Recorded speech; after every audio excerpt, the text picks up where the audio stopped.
Assalamualaikum warahmatullahi wabarakatuh. Selamat sore rekan-rekan media dan masyarakat Sumatera Selatan yang kami hormati. Pada sore hari ini, Minggu tanggal 10 Mei tahun 2020, seperti biasa sambil menunggu berbuka puasa, kita mengumumkan perkembangan kasus COVID-19 di Provinsi Sumatera Selatan per hari ini. Hakikat memakai masker artinya yang paling penting itu adalah hidung. Ini memakai masker, mulutnya yang dimasker tapi hidungnya tidak dimasker, itu percuma tidak pakai masker. Dan sementara penularan itu apabila orang berbicara itu akan menular melalui saluran pernapasan. Jadi saluran pernapasan utama itu adalah hidung. Jadi sekali lagi kami menghimbau untuk kebaikan kita bersama, tetaplah memakai masker, terutama pada saat keluar rumah. Jadi keluar rumah itu tidak ada syarat lain, harus pakai masker. Dan memakai masker itu harus benar. Jangan hanya memakai masker mulutnya saja, dan bahkan masker itu dikalungkan di leher, tidak dipakai. Memang masker ini adalah alat pelindung diri, yang apapun namanya alat pelindung diri itu pasti tidak nyaman, tapi manfaatnya cukup besar. Nah, kita ambil yang manfaatnya.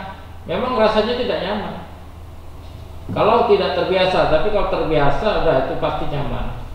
Maka itu sekali lagi, untuk menghentikan penularan virus ini tidak ada jalan lain. Setiap kita yang keluar rumah harus memakai masker.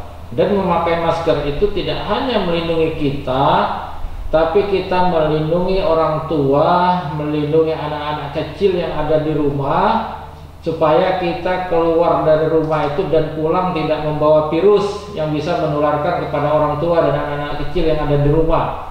Cintailah mereka dengan kita keluar rumah memakai masker. Kemudian cucilah tangan.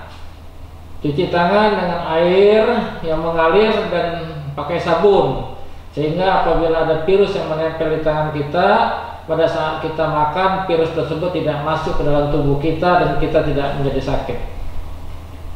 Perkuat daya tahan tubuh kita, karena virus ini sesungguhnya sampai saat ini tidak ada obatnya. Dan yang paling penting adalah meningkatkan daya tahan tubuh dengan olahraga yang teratur, tidur yang cukup atau istirahat yang cukup, banyak makan sayur dan buah, makanan yang bergizi dan tidak perlu mahal, sehingga dengan demikian daya tahan tubuh kita meningkat, serta tidak stres. Jadi kalau tidak stres itu juga meningkatkan daya tahan tubuh kita.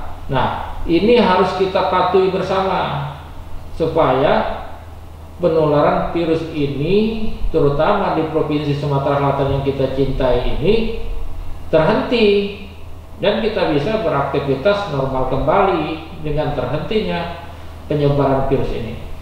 Baik, pada hari ini kami akan mengumumkan perkembangan COVID-19 sebagai berikut. Pertama adalah ODP atau orang dalam pemantauan. Jumlah total 4.709 orang. Kemudian selesai dilakukan pemantauan sebanyak 3.446 orang. Yang masih dalam pemantauan sebanyak 1.263 orang.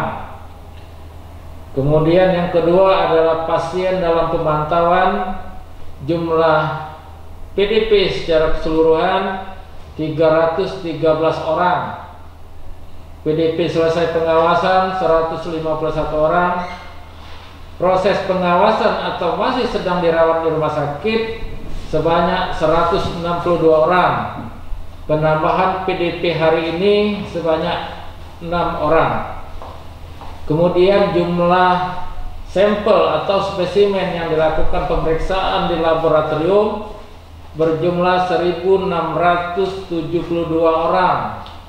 yang terdiri dari OTG, orang tanpa gejala, atau orang yang kontak dengan kasus yang positif sebelumnya, yaitu sebanyak 1.225 orang. PDP sebanyak 363 orang, ODP sebanyak 84 orang. Jumlah sampel yang positif pada hari ini tidak ada penambahan, sehingga total sampel kita yang positif tetap 278 orang. Jumlah sampel yang negatif 251 orang, dan masih dalam proses pemeriksaan 1.143 orang. Jadi sampel yang masih dalam pemeriksaan sebanyak 1.143 orang. Untuk kasus konfirmasi baru per hari ini tidak ada penambahan, jadi tetap seperti yang kemarin 278 orang. Kasus konfirmasi sembuh hari ini ada penambahan sebanyak 8 orang yang berasal dari Kota Palembang sebanyak 7 orang, kemudian dari Kabupaten Ogan Ilir sebanyak 1 orang, sehingga total yang sembuh sampai hari ini sebanyak 57 orang. Kemudian untuk kasus yang meninggal hari ini tidak ada. Alhamdulillah, kasus yang meninggal kita total tetap 9 orang. Mungkin itu yang dapat kami sampaikan. Sekali lagi kami ucapkan terima kasih atas perhatian, atas kerjasamanya, dan atas kedisiplinnya, sehingga kita bisa menghentikan penularan virus ini di provinsi kita ini. Demikian, wassalamualaikum warahmatullahi wabarakatuh.